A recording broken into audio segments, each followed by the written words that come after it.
என்னோட name Subhashini. Captain sir, உங்ககிட்ட ஒரு கொஸ்டின் கேட்கணும். பஸ் கட்டண உயர்வை எதிர்த்து எதிர்கட்சிகள் எல்லாம் போராட்டம் பண்ணும்போது தமிழக அரசு கண்டுகொள்ளாமல் இருக்குது, ஏன் சார்? ஜனநாயகத்தில் எதிர்கட்சிகளின் கருத்துக்கு மதிப்பளிக்கணும். அதில் தான் நாங்கள் உண்ணாவிரதம், போராட்டம், இந்த மாதிரி பிரச்சனைகள் என்னென்னங்கிறத சொல்கிறோம். அதற்கு இவங்க செவியே சாய்க்க மாட்டாங்க. பாமர மக்கள் பஸ் விலையாலும் பால் விலையாலும் சங்கடப்பட்டுக்கிட்டு இருக்காங்க, ரொம்ப வருத்தப்படுறாங்க, தங்களால் முடியலன்னு சொல்கிறாங்க. அதையும் சொன்னாலும் இவங்க எதையுமே காது கொடுத்து கேட்க மாட்டேங்கிறாங்க. நாங்கள் வருத்தப்படுற ஒரு விஷயம். கேப்டன் சார், ஒரு கேள்வி. ஆட்சி மாற்றம் ஏற்பட்டு கூட தொடர்ந்து மணல் நடக்குது, அது ஏன்? ஆட்சி மாற்றம் தான் ஏற்படுது, ஆள் மாற்றம் ஏற்படல. மணல் கொள்ளை எந்த கட்சி ஆட்சிக்கு வந்தாலும் ஒரே ஆள் தான் அள்ளிக்கிட்டு இருக்காங்க. அதனால தான் சொன்னேன், ஆட்சி மாற்றம் ஏற்பட்டது, ஆள் மாற்றம் ஏற்படவில்லை. கேப்டன் சார், உங்ககிட்ட ஒரு கேள்வி. இப்போ ரீசெண்டாக டிஎன்பிஎஸ்சி அஃபிஷியல்ஸ் வீட்லேயும் புரோக்கர்ஸ் வீட்லேயும் ஊழல் நடந்திருக்கதாக சொல்லி ரீசெண்டாக ரெய்டு நடந்தது. இதை பற்றி உங்களோட கருத்து என்ன? அதாவதுங்க, பப்ளிக் சர்வீஸ் கமிஷன் எழுத போகிறவங்க விழுந்து விழுந்து படிக்கிறாங்க, ராத்திரி பகல் படிக்கிறாங்க, படித்து எழுதுறாங்க. எழுதி நம்ம பாஸ் ஆயிடுவோம் அப்படின்னு நினச்சிக்கிட்டு இருக்காங்க. கும்பிடாத சாமிகளை கும்பிட்டுக்கிட்டு இருக்கிறாங்க, எல்லாத்தையுமே கும்பிடுறாங்க. ஆனால் லஞ்சம் கொடுத்து வேலை வாங்கிட்டு போகிறேன்னு எந்த படிப்பும் எந்த அறிவும் இல்லாதவங்க பண்ணுறாங்க. இப்படி இருந்தால் எப்படி நாடு முன்னேறும்? இதுலேருந்து என்ன தெரியுது? ஊழல் எங்கே இருந்தாலும் புறையோடி போயிருக்குங்க. உங்களுக்கு புரியுதுங்களா? அதான் சார், புறையோடி போச்சு. ஆகனால தான் தேசிய முற்போக்கு திராவிட கழகம் ஊழலில் வறுமையும் ஊழலையும் ஒழிப்பேன் அப்பிருந்து இன்னைக்கு வரைக்கும் நான் சொல்லிக்கிட்டு இருக்கேன். கேப்டன், இப்போ நீங்கள் பார்த்தீங்கன்னா தமிழக மீனவர்கள் அடிக்கடி தாக்கப்படுறாங்க. இவங்களுக்கு என்ன தீர்வு? இவங்களுக்கு விமர்சனமே இல்லையா? வணக்கம் கேப்டன் சார். தமிழக மீனவர்கள் அடிக்கடி தாக்கப்படுறாங்க. போராட்டம் பண்ணுறோம், ஆர்ப்பாட்டம் பண்ணுறோம், மறுபடியும் அதே நிலைமை தொடர்ந்து நீடிச்சுக்கிட்டே இருக்கு. இதுக்கு ஒரு முடிவே கிடையாது கேப்டன் சார். விமோச்சனம் இல்லைங்கிறதான் இன்னைக்கு வரைக்கும் எனக்கு தெரியுது. ஏன் எப்படி தெரியுதுன்னா, 1983 விடுதலை புலிகள் பிரச்சனையிலிருந்து தான் இலங்கை அரசு என்ன சொல்லிச்சு, நம்ம தமிழக மீனவர்கள் மேலே தப்பான ஒரு பதிலை சொல்லிக்கிட்டே இருந்தாங்க. இவங்க அங்கே பண்ணுறாங்க, இதை பண்ணுறாங்க, அதை பண்ணுறாங்கன்னு ஏதோ ஒன்று சொல்லிக்கிட்டு இருந்தாங்க. இப்போ இலங்கை அரசும் மத்திய அரசுன்னு சொல்லுது விடுதலை புலிகள் இயக்கமே இல்லை அப்படின்னு. அப்போ 1983 என்ன சொல்கிறாங்கன்னா, அப்போவும் தமிழக மீனவர்களே இவங்க எதிர்க்க வந்தாங்கன்னா மீன் பிடிக்க வந்தாங்களே, மீன் பிடிக்க வரல, வேறு பிரச்சனைக்கு வந்தாங்கன்னு சொல்லுவாங்க. சரி, அப்போ விடுதலை புலிகள் இருந்தாங்க, அப்படியெல்லாம் குரல் கொடுத்தாங்கன்னு சொன்னாங்க. இப்போ யாரும் இல்லை. ஆனால் இப்போவும் என்ன சொல்கிறாங்கன்னா, எல்லையை தாண்டி வந்துட்டாங்க தமிழக மீனவர்கள் சுட்டங்கிட்டங்கிறாங்க.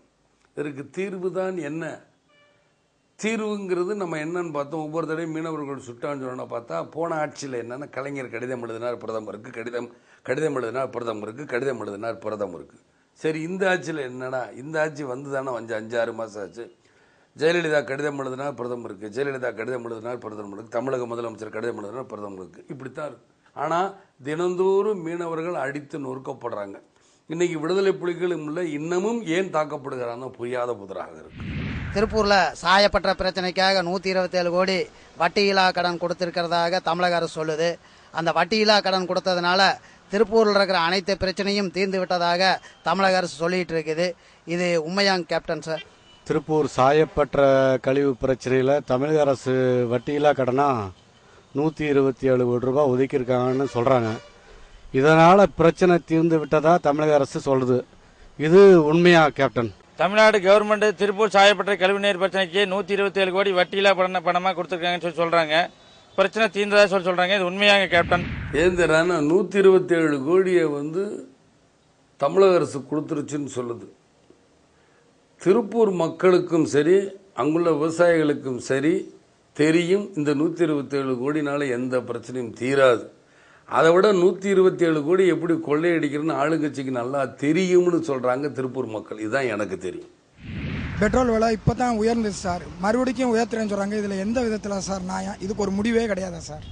பெட்ரோல் டீசல் விலை அடிக்கடி கூட்டிகிட்டே இருக்காங்க, மறுபடியும் ஏற்ற போகிறதா சொல்லியிருக்காங்க. இதுக்கு ஒரு முடிவே இல்லைங்களா? பெட்ரோல் விலை உயராதுன்னு சொல்கிறாங்க, சந்தோஷம்தான். இந்த விலை உயராது என்பது எது வரைக்கும்? யூபின்னா என்ன? உத்தரப்பிரதேச தேர்தல் வரைக்கும் விலை உயராதுன்னு சொல்லிக்கிட்டே இருப்பாங்க. பெட்ரோல் விலை உயராதுன்னு சொல்லுவாங்க.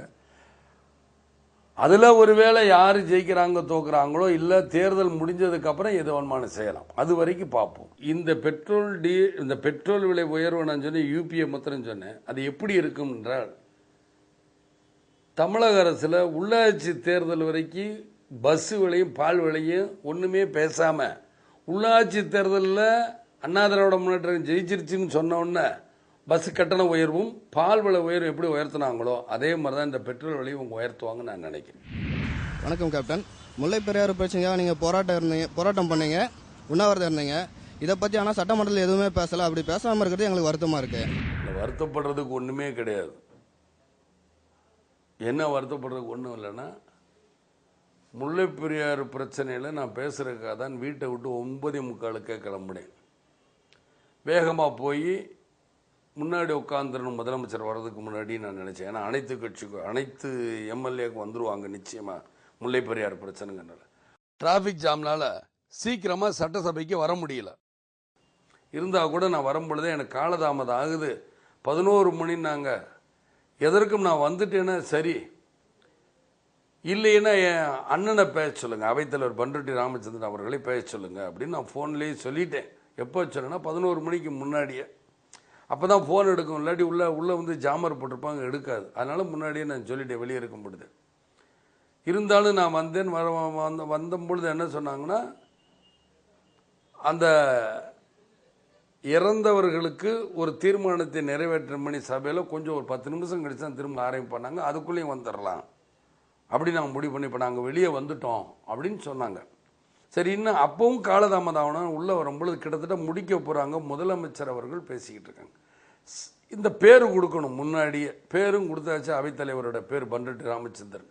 சபை நாகரிகம் கருதி என்னை பேச சொன்னாங்க. நான் நேற்று தேனியில் பேசின பேச்சே பேசலாம்னு நினச்சி சொல்லலாம். ஏன்னா அந்த தீர்மானம் இருந்தால் கூட வேண்டாம், அண்ணன் பேர் சொன்னாலும் அவரே பேசட்டும் அப்படின்னு சொன்னேன். இதுதானே தவிர இதில் வேறு எந்த வித எண்ணமும் எனக்கு கிடையாது.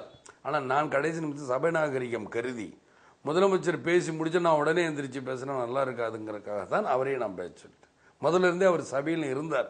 நான் கடைசி நேரத்தில் வந்தேன். ஆகனாலதான், வேற ஒன்றும் கிடையாது. நீங்கள் எது நினச்சிக்கிறாங்க? ஏழைகள் தோழா பாபா எங்களை கக்கவா, வீறு கொண்டு வெற்றி காணவாவா. புத்தன் காந்தி இயேசு எல்லாம் இணைந்த இதயம் கொண்டவன். அநீதி அழித்து நீதி காக்க புதிய உதயம் கண்டவன். இல்லை என்ற சொல்லை இனி சொல்ல தேவை இல்லை. தமிழகத்து தாய்க்கெல்லாம் நீய செல்ல பிள்ளை. இவ்வளவு நேரம் நீங்க கேட்ட கேள்விகளுக்கு நான் பதில் சொன்னேன். அதை கேட்டு ரசித்த மக்களுக்கு என் நன்றி கலந்த வணக்கத்தை தெரிவித்துக் கொள்கிறேன்.